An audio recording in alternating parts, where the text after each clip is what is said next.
course you pray for each other, but you got to pray not only what you think, but you got to get God's thoughts into it.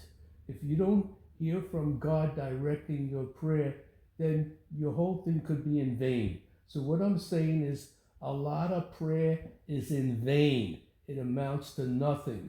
Like my father, he was dying of cancer. I sent the pastor to him, and he got saved.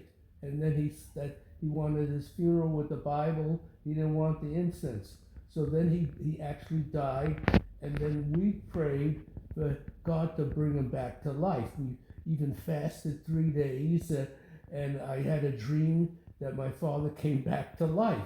So we had that kind of faith. We kept praying, and he never came back to life.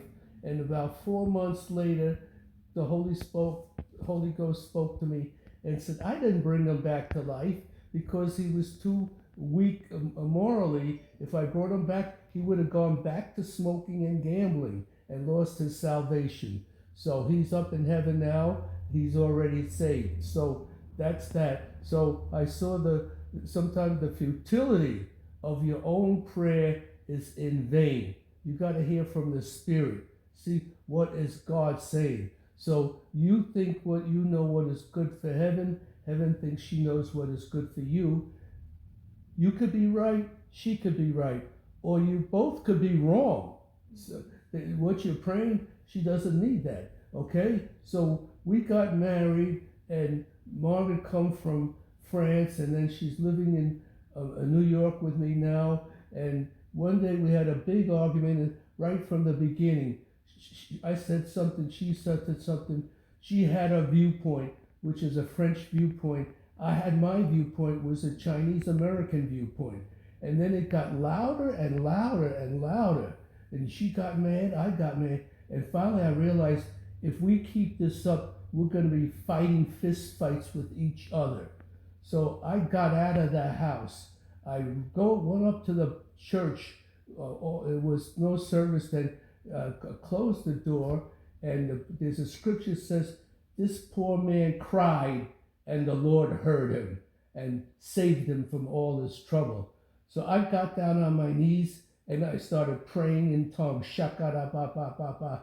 Lord, save our marriage. Lord, save our marriage. I didn't pray, she prayed, my wife is wrong, I'm right. I just said, Lord, save our marriage. Shakara ba ba.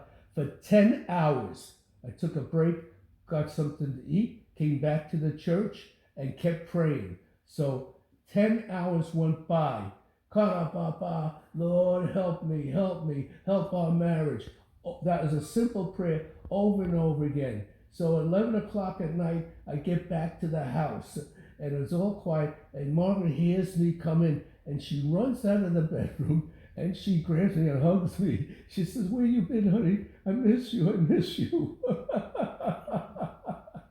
So I was shocked and realized she couldn't remember anything about why we were arguing, and I couldn't either. And we kissed and make up, and everything was all right. But I learned one thing. Sometimes you got to cry out to God. Cry out to God with the help of the Holy Ghost. That's the only thing going to save your marriage. So since then I learned, any trouble, I just get down on my face and kababa shata, help me Jesus, help me Jesus. And that way we have avoided a lot of fights that way.